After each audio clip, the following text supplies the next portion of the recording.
Its proud history dates back to 1928. Windsor Assembly, the city's largest employer, has stood the test of time, continuing to grow and prosper with the changing industry.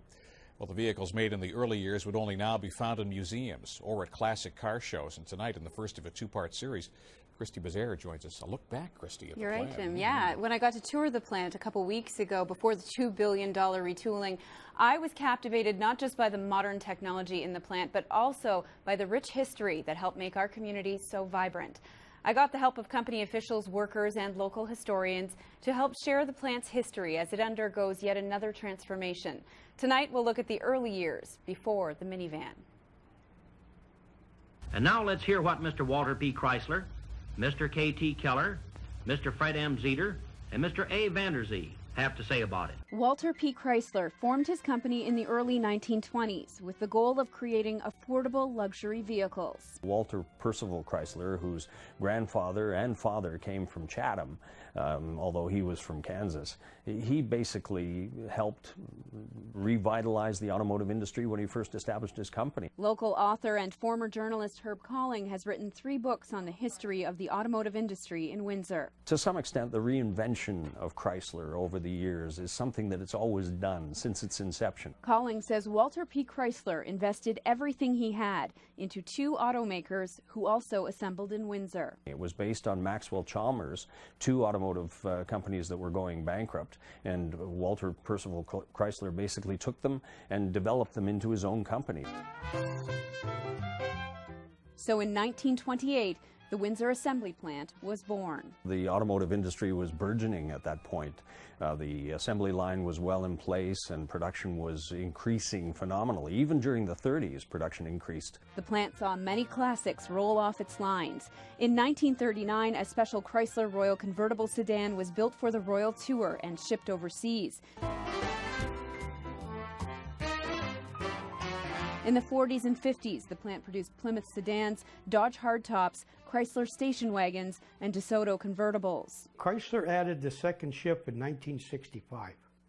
And then there was very little hiring from 65 to 68. And then in 68, they had a major hire. I believe there was about 700 of us. Rick Schneider was hired on in 1968 for $3.50 an hour. You know what car you were building at the time? Oh, back then, I believe it was the Valiant, and then came the Cordoba. We sold an awful lot of Cordobas, worked a lot of overtime. Not only did the cars look much different back then, but so did the plant itself. In 71, my new job was on what they call the gate line, and I've never seen a monster like this in my entire life. It was 1, 2, 3 lines of vehicles coming down, and everybody had big hand welders. Sparks were flying from one end to the other. You would burn your shirt, your arms. Smoke was all over the place. Everybody called it the jungle because all these weld guns were hanging from the ceiling. I'll never forget that. It was not a pretty picture. And the company was facing difficult times ahead. During the 70s, Chrysler was on the ropes. It was $160 million in debt, and the company couldn't compete. The quality was poor, and they hired a maverick by the name of Lee Iacocca away from Ford, who had helped turn the Ford company around, and he helped basically save Chrysler. No cars are perfect, but these come pretty close. Calling says since 1900, there have been 23 different automotive companies that actually assembled vehicles in Windsor. Today, Windsor Assembly is the only one left. Many believe it was because of a one-of-a-kind vehicle introduced in the early 80s.